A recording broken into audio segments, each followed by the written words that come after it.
Hello everyone, আসসালামু আলাইকুম। সবাই কেমন আছেন?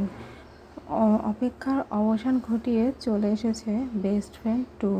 বেস্ট ফ্রেন্ড টুর পোস্টার অলরেডি আপনারা দেখেছেন। আর এই নাটকটা ঈদের সময় আসার কথা ছিল, অনিবার্য কারণবশত ঈদে আসে নাই। আর এই ঈদে অবশেষে আসছে।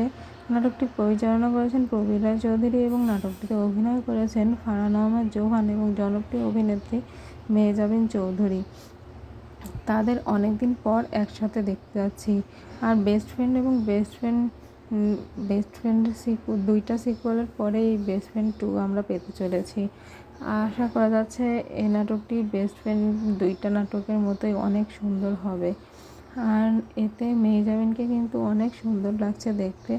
মেহজাবিন নীল সুখে যেমন বাজিমাত করেছে, আশা করা যাচ্ছে বেস্ট ফ্রেন্ড টুতেও বাজিমাত করবে।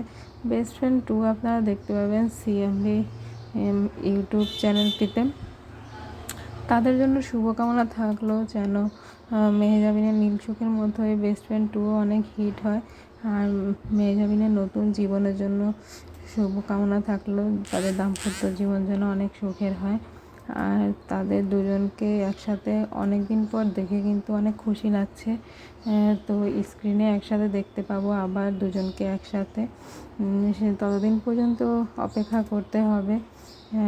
এই ঈদেই আমরা দেখতে পাবো বেস্ট ফ্রেন্ড টু। এবার আর পিছাবে না।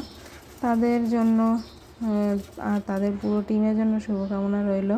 বেস্ট ফ্রেন্ড টু যেন বেস্ট ফ্রেন্ডের বাকি দুইটা সিকুয়ালের মতোই হিট হয়। আর আশা করব অবশ্যই যে বেস্ট ফ্রেন্ডের গানের মতো এই বেস্ট ফ্রেন্ড টুতেও একটা সুন্দর গান থাকবে। সবাই ভালো থাকবেন, সুস্থ থাকবেন। আল্লাহ হাফেজ।